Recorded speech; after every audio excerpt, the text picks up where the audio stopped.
welcome to my channel. In this video, we're gonna learn an important topic of Java, and that is varargs. This is one of the important concept of Java.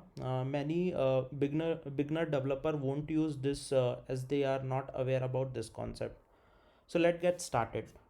So to understand varargs, let me create a small program which will give you a clear understanding what is the varargs and how to use it, right?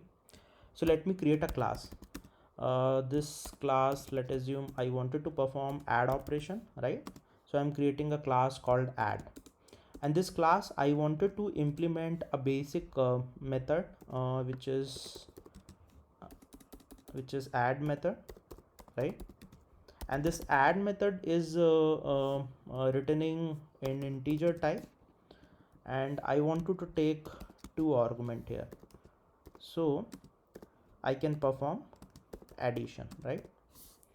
So this is a very simple class. This is the add class, and this is the add method, which is taking two integer argument, and the return type of this particular add method is I and j, right? So it will add these two value and it will return basically, right? This is a very simple function, right?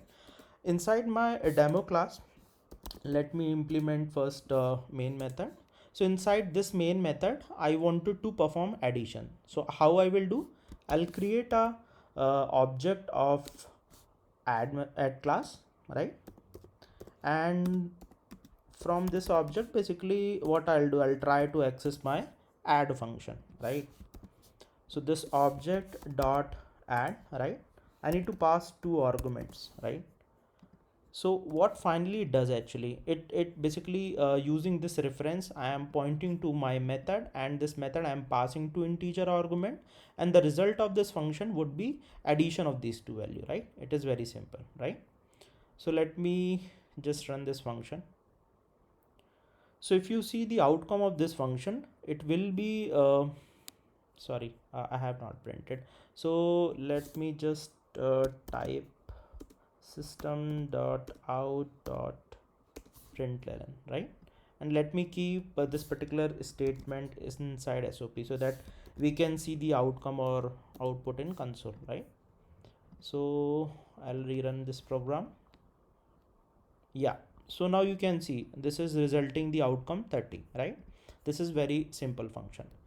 But let assume I got a requirement where I need to basically change this function, right?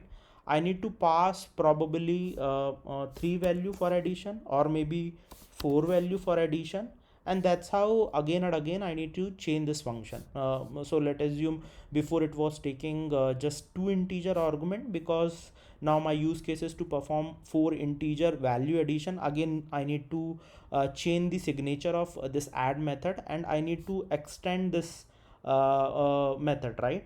I need to give some more variable int k, or probably requirement got changed. Now I need to pass just two integer value, but again this function, because it is taking three integer parameter, again it is a compilation, right?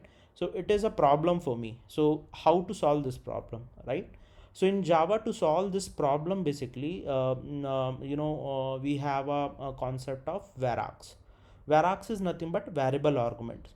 So let me comment this function. So let assume I'll gonna create one more method, which is again same public int add, and in this time I am creating a function which is taking variable argument, right? So to define variable argument, how it is, like int space 3 dot space and then I, right? So this is how we can define the variable argument, right?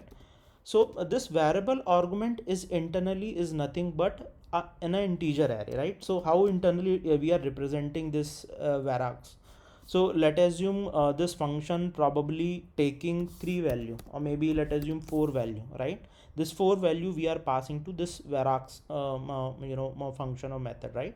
So internally it will be an integer array, and this will be something like 10 comma 20 comma 30 comma 40. So that's how basically internally it represent, right?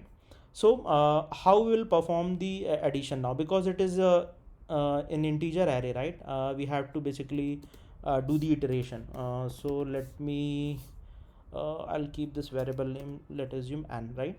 So I'll write for each loop, and let me take a variable called I, and then I'll try to iterate the integer array, right? Because varax is nothing but integer array internally, and I need to keep some variable to get the result, right? So sum equals to sum plus I, right? So what I'm doing internally, like once I'll get this varax, right, I'm iterating one by one, right, all the number, and I am performing the basically addition, and at the end what I'll do, basically I'll just return this sum, right? So now if you will run this particular program, right, it will basically give you the addition of these four value, right? Now see closely, right? Before, like in our old approach, we were restricting this function to just pass two argument or probably three argument, like that, right? So always when there is a change in the requirement, or maybe we need to pass the more or less argument, this has the problem, right? But this problem now we are solving with varax, right? So let us assume in this method, now my requirement is just to pass only two value, that also I can do, right?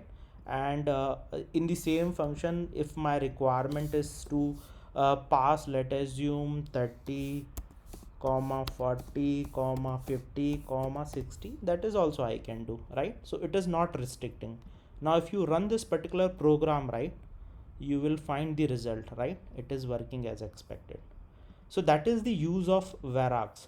So when you will be having, overloaded function which is taking basically a similar type of argument, but in order to perform, or you wanted to keep a common function inside a method, then basically you can use this varax, where you will be having all the overloaded method, and based on your need you can pass a respective argument to perform a similar logic, right?